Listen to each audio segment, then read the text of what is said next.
Well, morning, folks. Welcome to Coffee with Job. Although I have to say, actually, it's not morning.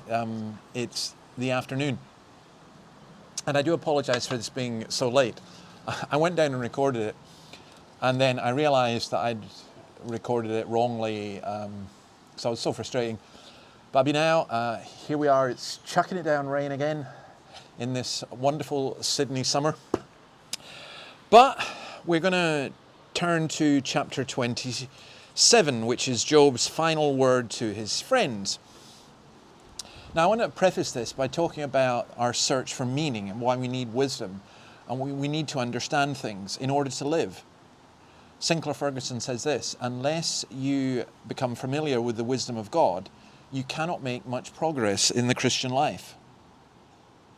We all need wisdom to cope, to discern what is happening to us, what is right and what is wrong, and how we should act.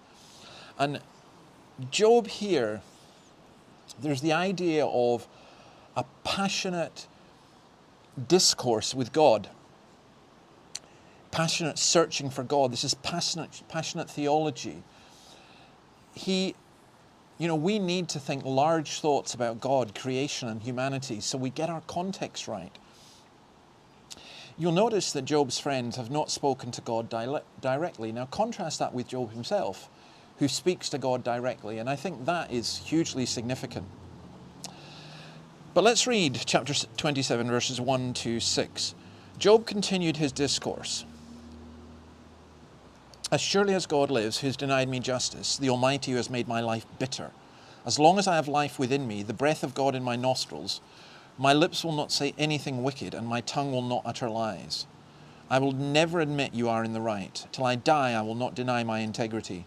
I will maintain my innocence and never let go of it. My conscience will not reproach me as long as I live.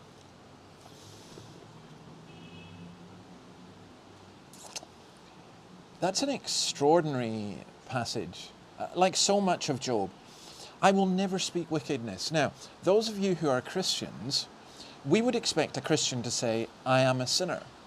We would expect to be like Isaiah, woe is me, for I am a man of unclean lips, and I live amongst the people of unclean lips.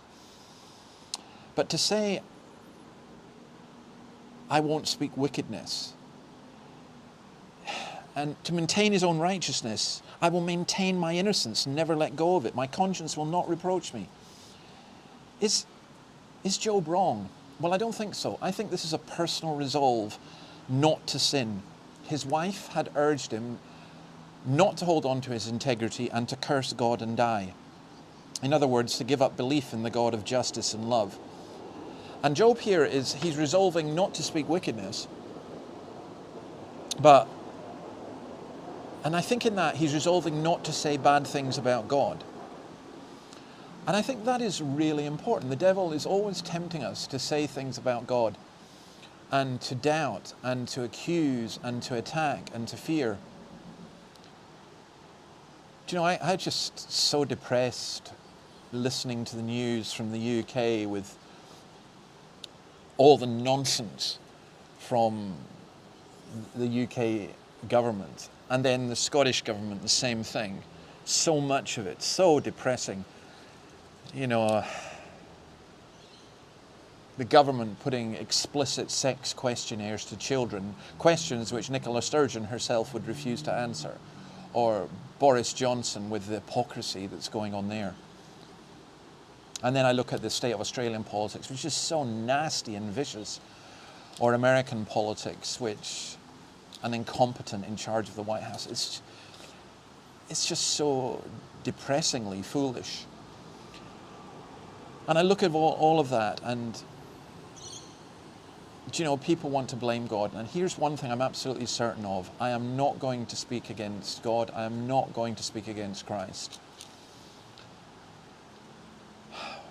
I listened to a depressing thing from a church, a big independent charismatic church down in Melbourne, saying we now have to listen to the spirit of this age, and critiquing, in effect, the Bible. And I'm going, no, we don't do that. And Job says, I'm absolutely not going to do that.